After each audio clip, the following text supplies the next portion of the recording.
저희가 나중에 이제 지점이나 영업소를 하게 되면은 나중에 이제 천천히 읽어보시면 되겠습니다. 대표님 부산 어디서 오셨죠? 부산 서면에서 왔습니다. 부산 서면? 네네. 아 서면에서 오셨고요. 하시려는 이유를 좀 잠깐 간략하게 저희가 일단 건너 아는 분이 사고대차를 이제 이런 식으로 하고 사고대차? 네. 차 쪽에 인맥들이 되게 많더라고요. 요즘에 보니까. 그리고 저 자체도 차를 되게 좋아하고 제일 또 하고 싶었던 이유는 제가 직접 이용을 해봤을 때 네. 상당히 메리트가 있어 보였거든요. 타겟층은 정하셨어요? 나이대? 20, 40대네. 사고대차로만? 네. 사고대차의 가장 포인트는 어디라고 생각하셔요? 포인트? 영업 포인트. 영업 포인트는 이제 사고가 났을 때 제 차가 나가야 되는 거니까 그렇죠. 그쪽으로 영업을 나가야 되죠.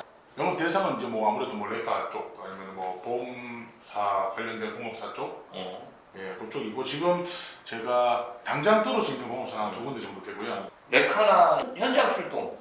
네 현장 출동했던 분이 계신데 그분은 제가 또 그분한테 따로 만나서 영업을 해야 돼요.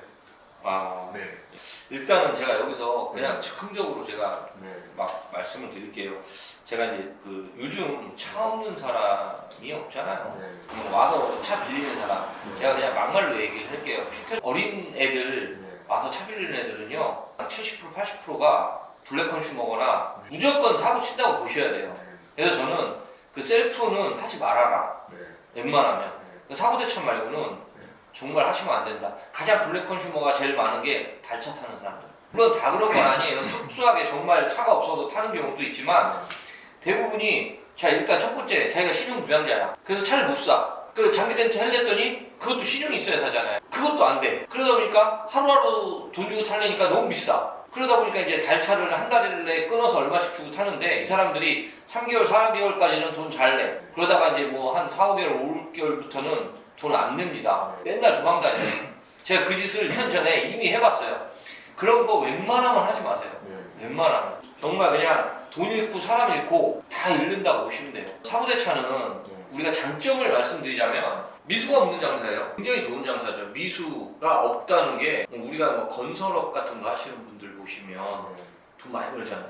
근데 건설업 하는 사람이 왜 부도나게요? 미수가 그립니다. 돈 못 받으면 부도나고 그러는 거예요. 아무리 좋은 장사도 미수가 있으면 굉장히 리스크가 있다고 봐야 되거든요. 근데 이거는 그냥 사고대차는 너무 깔끔하게 보험사 청구하면 거기가 전산으로 누락하지 않는 이상 무조건 나오는 돈이에요. 사고대차 쪽으로 웬만하면 보셔라. 근데 이제 사고대차 쪽도 굉장히 저는 이제 사양산업이다라고 보는 게 사고가 덜 나잖아요. 4년 전에 유튜브에 이런 얘기를 제가 합니다. 공업사 카센터 10년 안으로 50%가 없어질 거다.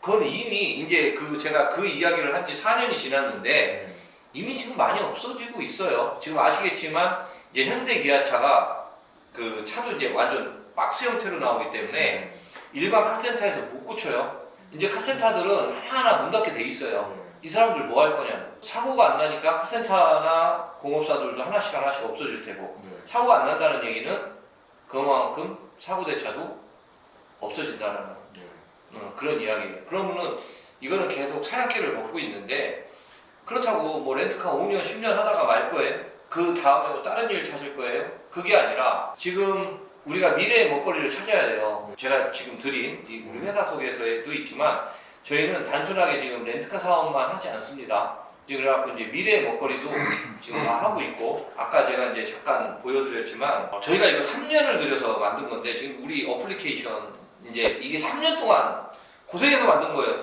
대충 봐도 배달민족 같죠?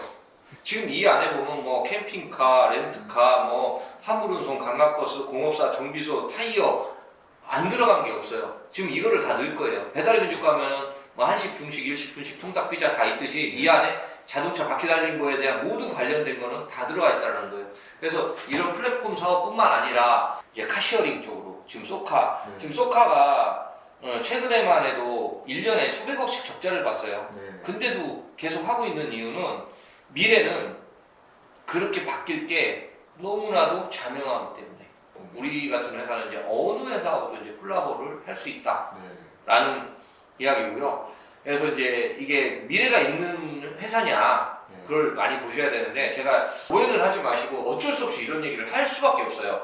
솔직히 말씀드려서 렌트카 시장이 굉장히 지저분하고 사기꾼도 많고 정말 양아치도 많은 데가 렌트카 회사잖아요. 그거 다 아시잖아요. 물론 돈도 잘 벌고 탄탄하고 뭐 저보다 훌륭한 회사들도 엄청 많습니다. 하지만 대다수는 그렇지 않다라는 거예요. 그래서 사실 그 렌트카 지점이나 이런 걸 하려고 하면 굉장히 초이스하기가 힘들죠. 아, 이 회사 믿어도 되나? 솔직히 그런 생각 다 하게 돼 있으시잖아요. 제 소개를 간단히 하자면 제가 98년도에 저는 대우자동차 그 영업사원으로 시작했던 사람이에요. 그래서 원래 이제 영업사원 출신이고 영업사원을 하다가 제가 불과 4년 만에 제가 대우자동차에서 판매왕 한 거예요. 그 당시에는 대우 9국이었거든요. 그렇게 이제 판매왕이 되다 보니까 성공은 또 다른 성공을 부른다고 제가 최연소 대리점 대표를 합니다. 2002년도 29살 나이, 지금 제가 50인데 29살 나이에 대리점 대표를 해요. 그러면 여긴 자동차 영업사원 출신이시잖아요. 자동차 대리점 대표가 되면 차를 안 팔아요. 차 팔면은 그 영업사원들한테 욕먹습니다. 29살 나이면 지금 생각하면은 애잖아요, 애. 그 에너지가 그 많은 나이에, 그렇게 많은 나이에 차를 안 파니까 막 몸이 근질근질한 거죠. 제가 이거를 어떻게 하면 우리 자동차 영업사원들을 차를 많이 팔게 해줄까 생각을 하다가 렌트카에 제가 차를 많이 팔았던 이 경험을 가지고 제가 렌트카 사업을 하자. 그것도 본사를 하자, 아예. 내가 본사를 하면 전국에 있는 이 지점을 하는 사람들이 나한테 차를 살 수밖에 없는 구조를 만들자. 이렇게 시작을 한 거예요. 저는 렌트카 사업을 이렇게 시작을 했습니다. 지금 우리가 알고 있는 모든 렌트카 사들은 대부분 렌트 사업을 하려고 렌트 사업을 하지 않습니까? 그리고 대기업들, 롯데렌트카, 현대캐피탈, 모든 이런 금융사들, 이런 큰 회사들은 렌트카 사업을 렌트 사업으로 보지 않는다는 거예요. 아실 거예요.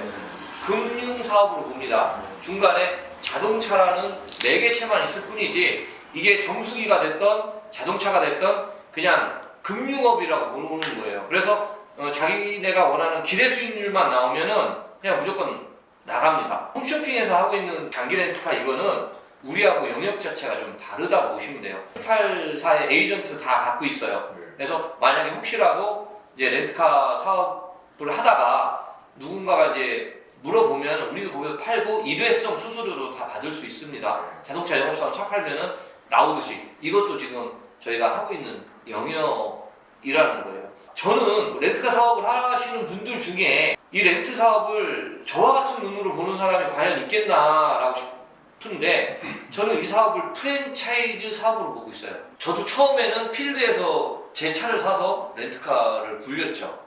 그렇게 했었지만 지금은 차를 한 대도 안 굴립니다. 저희 본사는.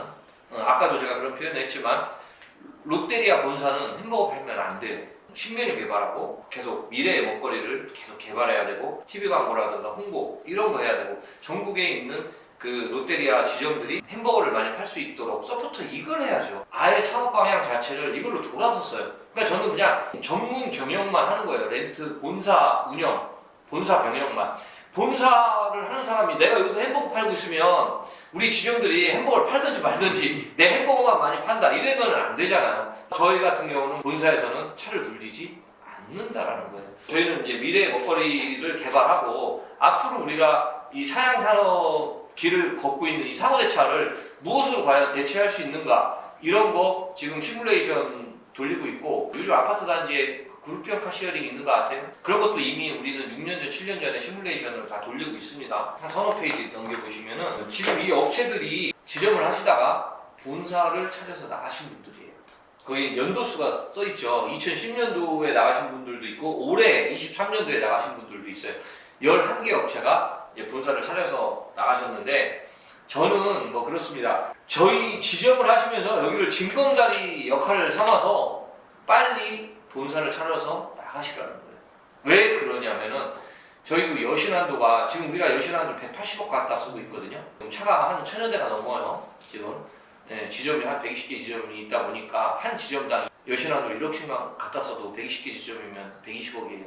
지금 현재 한 180억 정도 쓰고 있는데 저희도 막 여신한도가 없어서 빨리 본사를 차려갖고 나가서 여신한도를 별도로 받아서 하셔라. 대신 우리하고 같은 어떤 이 콜라보는 하자. 뭐 이런 거니까 좀 많이 성장하셔갖고 빨리빨리 나가시는 게 도와주시는 거예요. 지금 여기 보시면은 뭐 되게 뭐 칭찬하실 분들이 많은데 그 이번에 보면은 이 회사가 그 저희 홈페이지 보시면은 한국도로공사의 그룹평가 시어링 제가 6년 전에 들어갔어요. 한국도로공사에 들어간 계기가 뭐 이런 거였어요. 거기는 이제 공사지 않습니까? 그러다 보니까 도로공사에서 돈을 냈는데 이거를 개인적으로 다 타고 다녔던 거예요. 그 직원들이. 그러다 보니까 이게 감사에 적발이 됩니다. 이 한국도로공사가 그 당시에 소카한테 이 소카 프로그램을 달아줘라. 그래서 이제 작성이 되지 않습니까? 그래서 이걸 해달라고 했는데 6년 전, 7년 전에는 그 소카들이 우리는 지금 전국에 지금 차 깔기 바쁘니까 우리한테 얘기하지 말아라 라고 해서 이 디지파츠라는 회사가 소카 프로그램을 만드는 회사예요.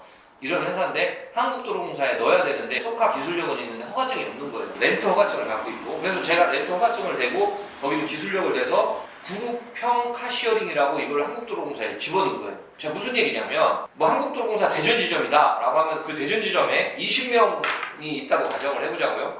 그러면 차량이 5대가 들어갔어요. 그럼 홍길동이라는 사원이 뭐 2번 차량을 타고 언제 어디 갔다 왔는지 몇 킬로 탔는지 이게 다 나와요. 그러니까 예를 들어서 퇴근 시간이 6시면 퇴근 시간 6시간 이후에 만약 이 사람이 타고 자기 집을 갔다 왔다 라고 하면 이거는 개인적으로 탄 거잖아요. 이거에 대해서는 그 거리를 계산해서 기름값이 별도로 청구가 돼요. 이런 기술이에요. 그래갖고 이제 그런 형태로 이 회사가 우리 용인 지점이었거든요. 용인 지점 형태로 있다가 그 네이버에 검색해 보시면 나와요. 이 회사를 인수했는데 274억 원에 인수를 합니다. 만약에 벤츠를 하나를 사서 A 법무법인과 B 법무법인이 두 개 회사만 그룹형 카시어링을 하는 거예요. 그래서 내가 만약에 한 달에 100만 원만 받으면 된다라고 하면은 A 회사 50, B 회사 50. 대신에 약간의 불편함은 있겠죠. 양쪽 회사가 같이 타니까. 그래갖고 이름이 둘이 렌트카예요. 보시면 둘이 탄다고 해서 둘이 렌트카입니다. 이런 거예요. 이것도 그룹형 카시어링의 일종이에요. 저기 아파트 같은 데 가면 1000세대, 2000세대 아파트 같은 거 있지 않습니까? 그런 데 가보시면 요즘 뭐 집안에 차는 하나씩 다 있잖아요. 잠깐 가는 사람들 있잖아요. 그 아파트 단지 내에 그 아파트하고 체결을 해야 돼요. 장애인 주차장처럼 카시어링만 주차하는 이런 공간을 그 아파트하고 주차 계약을 해서 요거는 그 아파트 주민들만 쓰는 거예요. 잠깐 갔다 오는 거. 요즘 택시 타면은 가는데 7, 8천 원, 오는데 7, 8천 원이에요. 왕복하면 그냥 15,000원이거든요. 근데 이거는 10분에 1,000원이에요. 버스비보다도 싸죠. 6년 전부터 시뮬레이션을 돌려봤기 때문에 이거는 충분히 이제 그 금액이나 이런 것들이 10분에 1,000원 가갖고 이거 돈이 되겠어? 라고 생각할 수 있잖아요. 근데 자, 이게 24시간 중에 실제 새벽에도 돌아가요. 새벽 1시에도 막 돌아갑니다. 24시간 중에 못해도 10시간이 돌아가요. 그러면 1시간 60분이잖아요. 루즈 타임 10분 빼고 50분만 돌아가도 5,000원이에요. 1시간에 5,000원. 그럼 하루에 10시간 정도 돌아가거든요. 그럼 하루에 얼마죠? 5만 원이잖아요. 곱하기 30일이면 얼마죠? 355, 150만 원. 대부분 그런 카시어링 차는 레이거나 아반떼거나 1801년이면 차 가격 다 뽑아요. 2년째부터는 다 남는 장사다. 카시어링의 매력이 이러거든요. 10분에 1,000원이면요 전동 킥보드 그게 얼마야 나 안 타봐서 모르겠는데 전동 킥보드보다도 싸요. 이게 일반 자전거보다도 싸고. 근데 돈 안 될 것 같잖아. 이게 되게 돈 되는 사업이에요. 10분에 1,000원을 받아. 이런 것들이에요. 이런 게 우리의 미래의 먹거리라는 거예요. 이미 저는 6년 전부터 이걸 시뮬레이션을 즐기고 있다. 뭐 이런 것들.